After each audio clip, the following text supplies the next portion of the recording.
No dia 28 de dezembro de 2020, em Curitiba, no estado do Paraná, Tatiana Lorenzetti sai do trabalho quando foi abordada por um homem que dava a voz de assalto. Antes mesmo dele pegar a bolsa de Tatiana, o criminoso dá um tiro na mulher e foge. Tatiana não resistiu ao ferimento e morreu. O que parecia um latrocínio guardava, na verdade, um plano cruel arquitetado pelo ex-marido de Tatiana, Antônio Henrique dos Santos.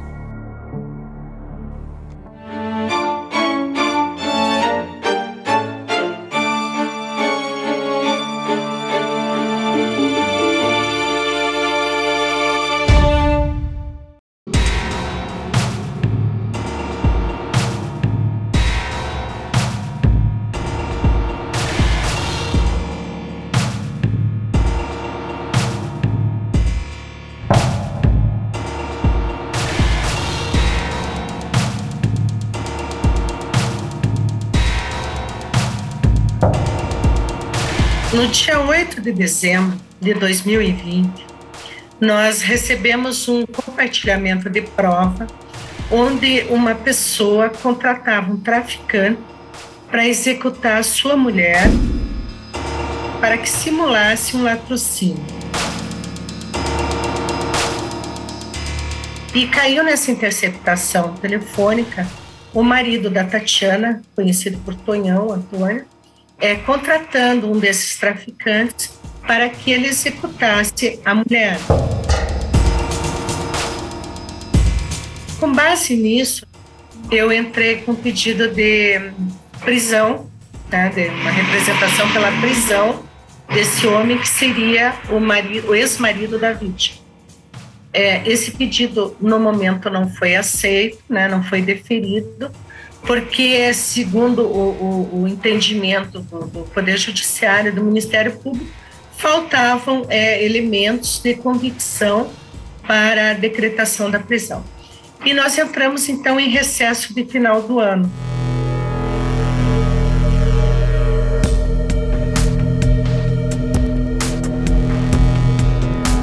Eu estou em casa quando eu vi na televisão, nos programas policiais, a morte de uma mulher vítima de latrocínio na saída de uma agência bancária no bairro Capão Raso, aqui em Curitiba. Aí, imediatamente, eu reconheci como sendo a vítima que eu havia, então, solicitado a prisão do marido.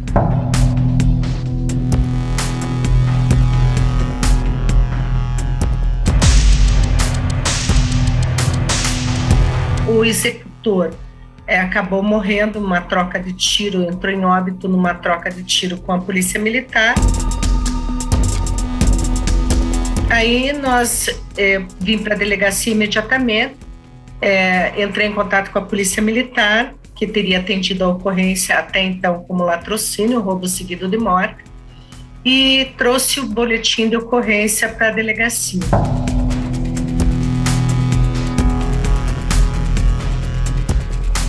Mas quando a polícia militar me trouxe esse BO, trouxe junto duas testemunhas, que seriam duas pessoas que estavam dentro de um carro na esquina do ocorrido e que o autor desse disparo que vitimou a Tatiana teria tomado de assalto o veículo deles para empreender fuga.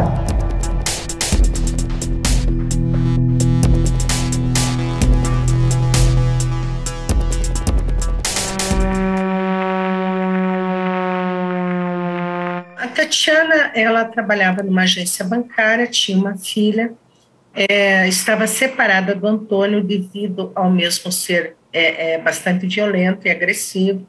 Ela separou-se e levava a vida dela normalmente com a filha, já tinha um outro namorado.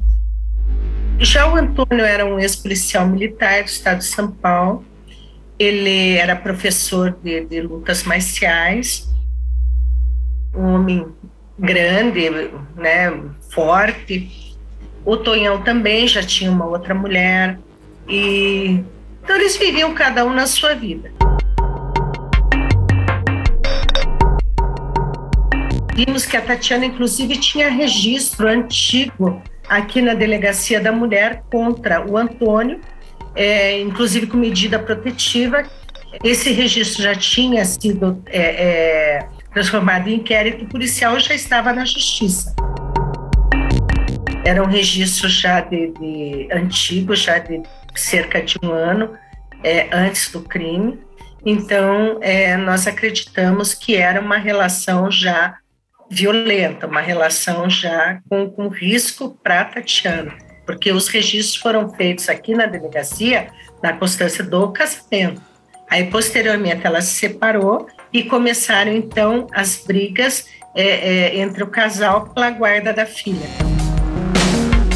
Ele ameaça, ele intimidava, ele ficava parado na frente da casa dos pais dela, falava alto, uma vez chegaram a chamar a polícia, os vizinhos gravavam. Então, ele criava muitos problemas, né? Ele, como eu falei, ele era um homem grande, ele intimidava com o tamanho, fazia luta, as pessoas temiam eles, né? Em 2017, o Antônio ameaça a Tatiana e a família dela de morte. O Antônio quebra um dedo e um dente da Tatiana. Aí a Tatiana recebe uma medida protetiva contra Antônio. Em 4 de 2 de 2020, Tatiana registra um boletim de ocorrência contra o ex-marido por não ter levado a filha para os 2 primeiros dias de aula. Ou seja, essa mulher já vinha registrando boletins de ocorrência contra ele. Tatiana registra uma nova discussão sobre a guarda da filha. Antônio tenta buscar a criança na casa da avó, que chama a polícia. Ou seja, a polícia está sendo constantemente chamada para essas questões familiares ali. Aí, em 24 de setembro, a Tatiana informa a polícia que seu carro foi atingido por uma pedra que quebrou o vidro lateral traseiro. Ele costumava jogar pedras no carro dela. Ou seja, um pavor, né? Aterrorizando essa mulher. Em 7 de dezembro de 2020, Tatiana registra um outro boletim de ocorrência e informa que foi o seu ex-marido que jogou a pedra em seu veículo, descumprindo a medida protetiva. Aí, no dia 8 de dezembro de 2020, um dia depois, a Delegacia da Mulher de Curitiba recebe provas de que um homem tentava contratar um traficante para executar uma mulher. Eles identificam que seria Antônio e entram com pedido de prisão para ele, que é indeferido. Não coloca esse homem em prisão, não checa o que acontece. O que acontece no dia 28, Tatiana é assassinada. Ou seja, 20 dias depois da polícia receber a informação que o ex-marido estava contratando pessoas para executar a morte dela. Olha a quantidade de informação. Essa mulher vive em pânico. Sim, o tempo todo. E olha, é interessante que ele é um indivíduo que tem uma compleição forte. Lutador olímpico de luta greco-romana. Exatamente. Tá? Então já é um indivíduo que intimida, vê-se o tamanho dele e a compleição, né? Que é um indivíduo extremamente forte. Todo esse histórico. E assim, quando é levado à justiça que esse indivíduo está tentando, né, contratar pessoas para matar a mulher, quer dizer, nem consideraram todo esse histórico, porque o fato em si já é escabroso. Né? Nem tiveram a pachorra de chegar e falar assim, vamos ver o histórico de tudo. Você ia levantar tudo isso da vida dela. Que o cara joga pedra, que ele não cumpre a medida protetiva, que ele foi preso. Não leva a criança. Então, não leva a criança e não faz não sei o quê. Quer dizer, o que mais precisa para prender este indivíduo? Se tivesse sido feito isso em 8 ou 9 de dezembro, dia 28 ela não teria sido assassinada. Né? Quer dizer, tem todos os elementos. Não é algo assim que, mas ninguém tem a informação. Será que é? Não, não é será. Não é um achismo. Não é achismo. Basta chegar e falar assim, espera um pouquinho, levanta tudo a respeito do que tem na vida dessa Tatiana. Levanta se já tem ocorrência, se já tem alguma coisa. A polícia em geral, cara, ela faz o trabalho dela. Mas o que acontece? Quando chega na justiça, e isso é altamente frustrante. O que mais me aflige são os juízes que lidam com a questão de violência doméstica e familiar. São os juízes que lidam com a questão da concessão ou não e da supervisão das medidas protetivas de urgência que eles mesmos concederam. A Lei Maria da Penha, apesar do fracasso que ela teve, por que um fracasso? Porque que mulher vai à justiça pedir uma medida protetiva contra o marido do qual ela depende? Para ela apanhar mais em casa até que o juiz decida alguma coisa? Ou para ela ser objeto de vingança? Então já é uma lei destinada ao fracasso. Tanto destinada ao fracasso é que 5 anos depois inventou-se a figura do feminicídio. Se a gente não consegue proteger a mulher contra a violência, a gente, depois dela morta, exato. Né, dá uma sanção maior pro cara violento. Bom, mas essa não é a questão. Nesse caso, ela sofria violência doméstica e familiar, no caso familiar, porque ela não conseguia viver a vida dela, ela não tinha paz, ela vivia ameaçada de morte, a família ameaçada de morte, cheia de evidências, quebrou um dedo, quebrou um dente. Pedra. E ela chega à justiça e a justiça concede a medida protetiva e a lei diz que o descumprimento da medida protetiva, ela dá cadeia de 3 meses a 2 anos. Mas eu pergunto, que medida protetiva era essa que esta mulher insistentemente registrava a ocorrência da quebra, da proteção, e nada acontecia? Nada. Nada acontecia. Para que serve a medida protetiva? Para dizer que tem. É para aquela coisa. É o direito simbólico? Fazer um check.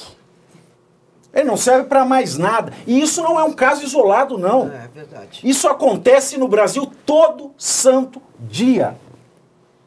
Eu mesmo tive um caso de violência doméstica em que já foi difícil conseguir a medida protetiva. Porque a lei é clara, fala violência doméstica, há o direito da medida protetiva de urgência, mas o juiz fica, não é tão grave assim. Então, conseguiu uma medida protetiva, mesmo assim, a medida protetiva determinava que o agressor ficasse 500 metros distante. O que aconteceu, no meu caso, que se repete no Brasil todo dia. O agressor foi até a casa da vítima com uma enxada, quebrou toda a entrada da casa gritando que ia matar, isso tudo gravado pela Câmara de Segurança. Isso foi levado para o judiciário, era uma juíza, de Guarujá. E ela disse, não é tão grave assim para eu pedir a prisão. Que absurdo. Eu falei, o que é grave? Trazer o corpo? Mas essa sensação. Não, ele falou, não, mas ele pode reforçar a segurança. Eu falei, mas não é obrigação dele reforçar a segurança. Isso é uma obrigação do Estado. O Estado tem o monopólio da força. Ele paga imposto. Não é tão grave porque a senhora, e eu fui quase preso esse dia porque usei palavras de baixo calão, porque a senhora fica sentada e faça chuva ou faça sol, ganha 30 mil por mês e ele precisa sair para trabalhar. A vítima precisa sair para trabalhar. Foi o caso dela. Que foi o caso dela. Então foi levado diversas vezes. Boletim de ocorrência, medida protetiva. Ele podia ser preso tantas vezes quantas fossem necessárias, tantas vezes quantas ele quebrasse a medida protetiva e o judiciário não fez nada. E o judiciário cruzou os braços. Porque a vida desse juiz ou dessa juíza, eu não sei, está muito tranquila. A vida desse juiz ou dessa juíza já está ganha. Porque se ele não faz o que ele deve fazer, o máximo que pode acontecer com ele nesse país é ele aposentar. Aí ele fica em casa sem trabalhar, ganhando o que ganhava, enquanto juiz. Exato. E mais ainda, vira um advogado, cobrando caro porque é ex-juiz. Então ele tem os vencimentos de aposentadoria. Então é uma fábrica de milionários. Nós temos uma fábrica de milionários. Nós temos juízes, primeiro, que não se interessam pelo drama do povo. Nós temos juízes que não cumprem com o seu dever, que é promover a justiça e aplicar o direito, pacificando a sociedade. E esse caso aqui é ainda pior. Esse caso ainda é mais macabro. Porque a própria polícia identifica a encomenda da morte da mulher sob medida protetiva, leva ao judiciário. E eles não fazem nada. Esse tipo de gente cruel e sem vocação, porque um bom juiz é aquele que tem curiosidade e interesse pela vida da população. É verdade. Claro. Porque um bom juiz não está preocupado se vai largar a caneta às 17 ou às 18 horas. Ele não está preocupado com as férias de 60 dias que ele tem por ano, que ele não pode abrir mão. Um bom juiz é o que tem a vocação para aplicar o direito, promover a justiça e pacificar a sociedade. E para isso precisa de interesse pela vida do povo. Para isso ele precisa sair do trono, sair do pedestal. Ele precisa ter real interesse em salvar vidas, em punir injustiças. Principalmente um juiz que lida com medidas protetivas de urgência, porque sempre pode ser tarde demais.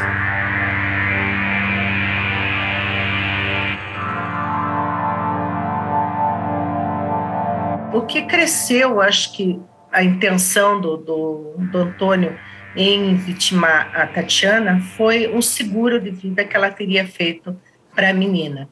Inclusive, foram alguns seguros que nós encontramos, os valores nem eram tão altos, assim, tão significativos, que justificasse essa ambição, né, essa ganância do Antônio por esse dinheiro. Quando ele contrata inicialmente esse traficante, que não saiu o acordo entre eles, mas quando ele contrata, ele fala que ele pagaria o restante com o dinheiro que ele receberia desse seguro que teria sido feito para a menina.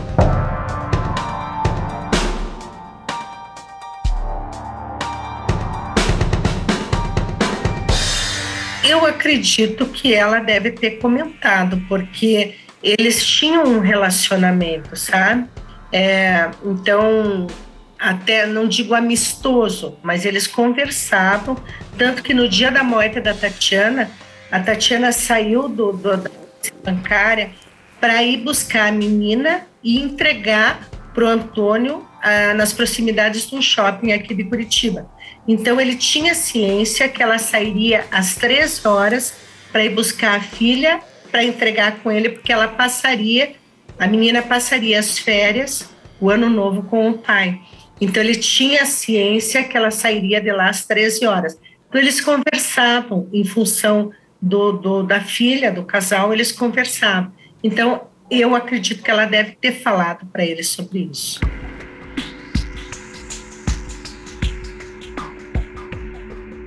Entre esse período que ela veio fazer o registro aqui na polícia, na Delegacia da Mulher, ele monta uma folha de papel sulfite com a foto da habilitação da CNH da Tatiana, uma outra foto de perfil dela, onde ela está trabalhando, o endereço dela, ele faz uma montagem dos dados da Tatiana, e aí ele vai até uma papelaria no portão e faz fotocópia desse documento, mas esquece essa folha dentro da copiadora. O dono naquela época, havia muito sequestro de gerente de banco aqui para depois fazer o roubo ao banco. Então, eles sequestravam o gerente e, posteriormente, entravam na agência para roubar o banco. O dono dessa papelaria acreditou que se tratava de um desses casos, porque estava lá que ela era gerente de uma agência bancária e tudo mais.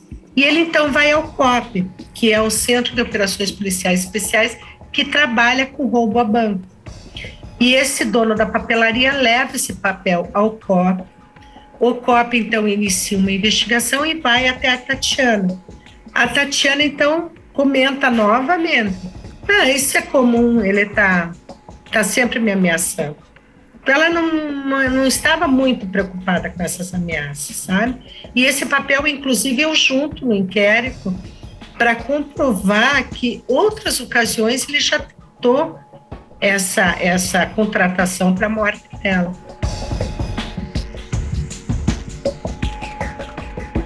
E daí, quando começou a surgir todo o comentário que não se tratava de latrocínio, mas sim homicídio, aí ele veio e se apresentou aqui. Porque isso foi quase imediato. No momento que eu requisitei da Polícia Militar o BO para a Delegacia da Mulher, já se começou a comentar que seria um caso de feminicídio, não de latrocínio, né? E daí isso, com certeza, deve ter chegado até o Antônio. E aí ele veio e se apresenta aqui. E aí eu o dispenso. Então ele veio para dizer que não tinha nada a ver com isso.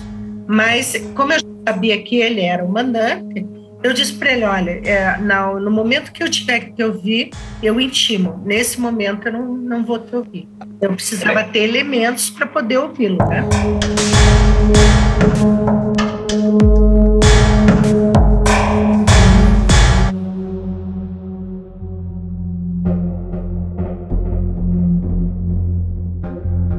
Naquele momento que eu vi que a Tatiana havia sido realmente assassinada, né, e que estavam dando aquele crime como latrocínio, o autor do disparo já estava em óbito, porque trocou tiro com os policiais militares e entrou em óbito.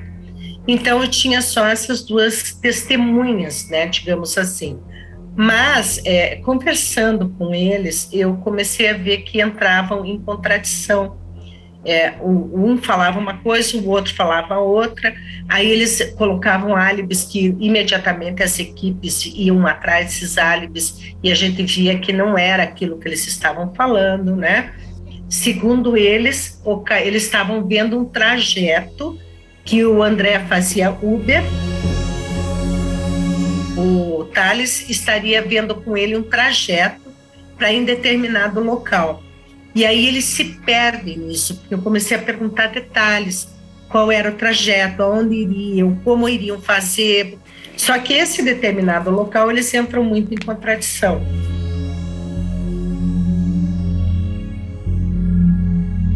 E aí, então, eles saem dali e acabam pegando algumas ruas na contramão, furando os sinais, e uma viatura da Polícia Militar sai atrás deles. E aí começa uma perseguição, Polícia Militar e o veículo do André.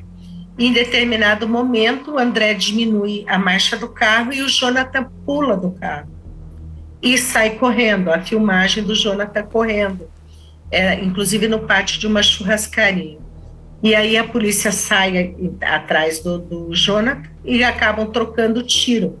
Mas, estranhamente, não saem atrás do carro do André, né? Então, posteriormente, o André vai até o batalhão onde os policiais teriam trocado tiro, vai até o local onde os policiais teriam trocado tiro com o Jonathan, se apresenta como vítima de um sequestro junto com o Thales e vão até o batalhão para dar maiores informações. Nesse momento, eles ligam para o Antônio, dizendo que estava tudo certo, mas que o Jonathan tinha entrado em óbito. Depois nós levantamos todas essas ligações através da quebra de sigilo telefônico, verificação de quem ligou, o momento que ligou e tudo mais.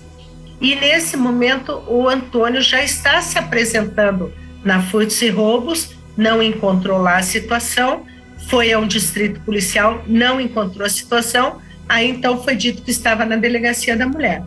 Nesse momento ele se apresenta com o advogado aqui e eu o dispenso, porque eu disse, ainda não está no momento de ouvir o Antônio, embora eu já soubesse que ele era o mandante do crime.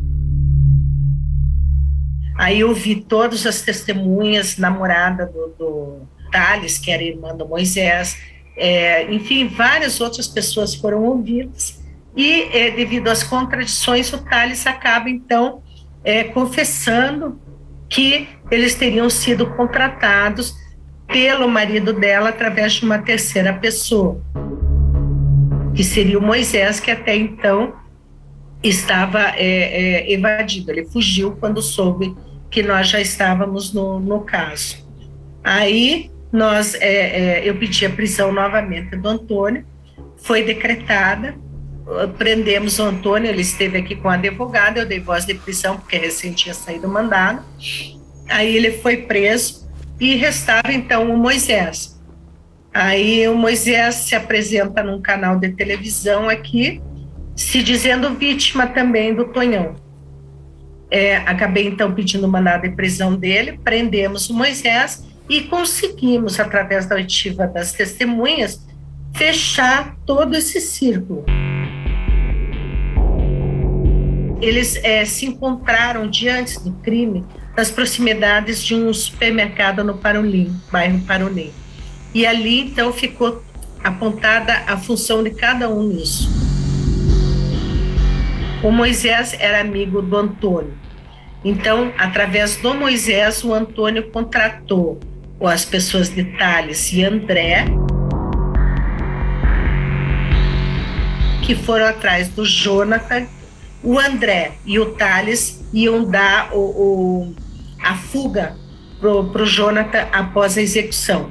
Então, foto da Tatiana, local onde a Tatiana residia, onde ela trabalhava, horário que ela saía, tudo isso era o Moisés que levava para o Thales e para o André, e esses, então, por sua vez, passaram para o Jonathan, para que o Jonathan, então, executasse a Tatiana. Inclusive, um dia anterior, a filmagem do carro do André, nas proximidades da casa da Tatiana, e no dia que a Tatiana sai para trabalhar pela manhã, o carro do André sai atrás do carro da Tatiana.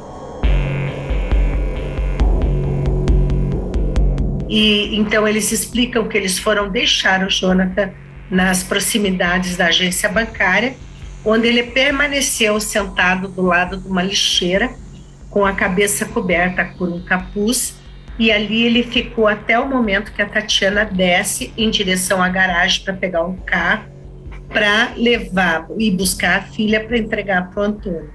Nesse momento ele se aproxima, o Jonathan se aproxima da Tatiana, puxa a bolsa, dá uma voz de assalto e dá um tiro na cabeça, tiro esse que foi fatal, a Tatiana cai já em óbito. A delegada recebe essas informações. Exato. Ela pede a prisão preventiva do Antônio, é negada. Ela está em casa, gente. A delegada estava em casa assistindo TV. Quando entra a matéria sobre que uma mulher tinha sido morta com o nome de Tatiana Lorenzetti, que era... Porque se essa delegada não tivesse assistindo ali, talvez ele conseguisse, né... O plano dele, quase perfeito, do latrocínio, tivesse passado. Sim, porque se não tivesse uma cobertura jornalística, inclusive. Exato. Também. Então, eles mesmos já começaram a entrar em contradição, é uma história, não é, o cara de tornozeleiro, o que você está fazendo aqui? E aí chega no Moisés, e no Moisés chega no Antônio, né? Mas poderia, viu? De repente, se essa história colasse, quem matou morreu, ia ficar por isso mesmo, talvez não chegasse. Consta do incluso inquérito policial que, no ano de 2020, se processa perante a 13ª Vara Criminal de Curitiba, Estado do Paraná, uma investigação criminal na qual, após a decretação de interceptação telefônica, sobreveio a informação de que o denunciado Antônio Henrique dos Santos, em 23 de novembro de 2020, entrou em contato com Wagner, oferecendo quantia em dinheiro para que Wagner matasse sua ex-companheira Tatiana Lorenzetti. Consta do relatório investigativo que, nesta ligação telefônica, Antônio dizia a Wagner que nos últimos 3 anos conversou com diversas outras pessoas tentando conseguir alguém que matasse sua ex-companheira e que, inclusive, já havia gasto R$15 mil com tais tratativas, contudo sem sucesso. Por que foi encomendado o latrocínio? Porque o latrocínio não é um crime contra a vida, é um crime contra o patrimônio. Então não vai a júri. O latrocínio não vai a júri. E que se não vai a júri, chama menos atenção. Exato. Então, mesmo que aconteça alguma coisa, é mais fácil, né? Apesar da pena ser alta, de 12 a 30, ela é mais branda do que o cálculo, por exemplo, da possibilidade de pena, no caso da denúncia de hoje, que ultrapassa 60 anos. Bom, mas você vê aí o problema, né? Como barato sai caro. Ele ficou regateando o preço da vida da Tatiana, ele pegou um atirador disléxico, né, que em vez de fazer um roubo seguido de morte, fez a morte seguida de roubo. Isso já levaria o latrocínio por água abaixo. E detalhe ainda, o motorista de Uber, ele pega, para se passar por passageiro, alguém com tornozeleira eletrônica. É um festival de burrice, uma atrás da outra. E outra coisa que me choca também é por que o Ministério Público não colocou na denúncia também o crime de formação de quadrilha. Porque é uma quadrilha. É uma quadrilha que se formou aí. Ainda mais, não é para cometer um crime só, para cometer crimes. Porque uma das promessas de recompensa foi a fraude ao seguro. Pois o Antônio havia prometido pagar a quantia de 25 mil após a execução do delito, a ser dividida entre os acusados Thales André Moisés. Ou seja, Jonathan, cada um ia levar uma parte, né, doutora? Uma parte, claro. Não é 25 para o indivíduo, não. São 4 que tem que dividir isso. Né? Não vale absolutamente nada. O latrocínio afastaria, se tivesse dado certo, afastaria o ex-marido. O ex-marido. Exatamente. Né? Porque latrocínio, embora ele fosse violento, blá, blá, blá, latrocínio é outra história. E também encaixava bem porque ela era uma gerente de banco. E a gente sabe que teve vários casos aí de gerentes, né, que foram pegos, que foram sequestrados e que foram mortos nessas ações aí realmente reais, né, de roubo e assalto a banco, etc. Então foi por aí também, né? Eu acho que são as 3 coisas. O informante Anderson Ksanerski afirmou que namorava Tatiana há 3 anos e 4 meses. O acusado Antônio e Tatiana estavam separados em torno de 5 anos. Tatiana demonstrou preocupação frente à situação que vivenciava com Antônio, em decorrência disso tinha medida protetiva. Afirmou também que a vítima tinha medo dele e falava: amor, ele vai me matar. O dono da papelaria e outros tinha a foto de uma mulher. Com horários de entrada e saída, horário de levar criança na escola, então acharam estranho. 1 ou 2 semanas antes, assisti uma reportagem no programa Fantástico sobre sequestro de gerentes de banco para extorsão. Tendo isso em vista, pegou a folha e procurou a polícia com receio de ser um caso de sequestro de gerentes de banco. Incrível. Porque ele esqueceu, né? O papel lá. Ele agora está, né, o advogado de defesa dele está alegando que ele fez tudo isso, mas que de forte emoção, ele é um borderline, ele fazia uso de anabolizantes, então isso tirou ele do eixo, do prumo. Gente, essa história de borderline, o borderline, ele age por impulso. E por tudo que nós estamos vendo aqui, ele nunca agiu por impulso, de forma nenhuma. Faz 5 anos que ele está tentando matar a mulher. A característica do borderline é agir por impulso. Então, naquele momento, ele age daquela maneira porque ele é levado pelo impulso e ele tem aquelas alterações de humor que não tem nada a ver com bipolaridade. Né? E no mesmo instante ele percebe que fez uma bobagem. Né? Mas não tem nada a ver com este relato. Esse indivíduo, desde que ele se separou dessa mulher, que já tinha uns 5 anos, ele já vem procurando gente para matá-lo. O borderline, ele não procura ninguém para fazer. Como ele é impossível, ele vai lá e faz. Então, isso é uma bobagem, além, né, de uma falta de conhecimento por parte do advogado e dele em criar essa história que é ridícula. Agora é o anabolizante, eu estava nervoso, mas todo o histórico que nós temos não corrobora isso. O borderline age por impulso, então é ele que faz, ele não manda o outro fazer. Entendeu? Jamais um borderline iria fazer ridículo, isso. Né? Isso é ridículo. Ele toma anabolizante e planeja, né? Se o que planeja. o anabolizante causa no homem? Irritabilidade, ele dá aquela brochada, ele fica mais violento, mas ele não perde a consciência, ele não se torna inimputável. Para que trazer isso? E outra, eu acho que a situação fica até pior. Porque como quem bebe, pega um volante e mata, tem a pena aumentada, quem toma anabolizante, que não é que não é uma prática permitida pela medicina. Quem pega, toma anabolizante, comete um crime porque ficou mais irritado, tem que ter a pena aumentada porque ele assumiu esse risco. Infelizmente, ele trabalhou aí na corporação da Polícia Militar. Ele é uma vergonha para os bons policiais militares. Ele é uma vergonha. Acho que é aqui em São Paulo ainda. Vergonha. Ele passa, né, no concurso para a Polícia Técnico-Científica no Paraná. Né, ele passa para ser assistente de legista. Graças ao bom Deus que não foi trabalhar. Você imagina esse homem lá? Né? Professor de Educação Física. É uma vergonha, esse homem é uma vergonha. Agora, que fixação doentia em cima dessa mulher. Que doença é essa? É posse. Não fica comigo, não vai ficar com mais ninguém. É isso. E vai lá para matar. Entendeu? E se essa outra esposa tá achando que com ela é diferente, é um ledo engano. Não, vai porque ser, ele vai porque repetir. Agora ele vai estar. Agora ele vai estar preso, né? Porque se repete, você pode ter 3 filhos com ele, a história se repete porque ele não muda. Ele não vai mudar. Não muda. Pode ser com quem for. Então, quem tem essa fantasia que ele era assim com ela, comigo é diferente. Você vai agora, lá dançar. Se ele for acusado, se ele for, depois do julgamento, for condenado e for para penitenciária, aí também vai acabar com aquela questão de ser borderline, né? Gente, borderline não tem cabimento, né?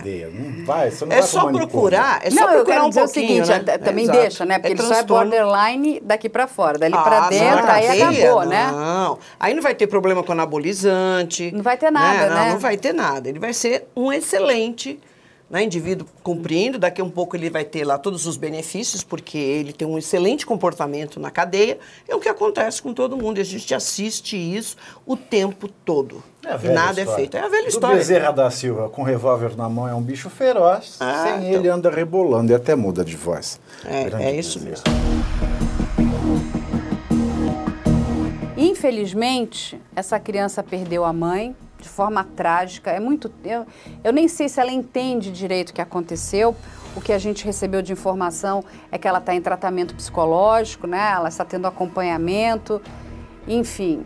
Mas ela também hoje também não tem o pai está preso, ele, enfim, em breve irá a julgamento. A gente espera de verdade que ele receba aí a pena máxima, né? Hoje ele é réu, mas que ele seja de verdade... E já não vai receber punido. A pena que mereceria. Vale lembrar, o Ministério Público não pediu que ele respondesse pela formação de quadrilha.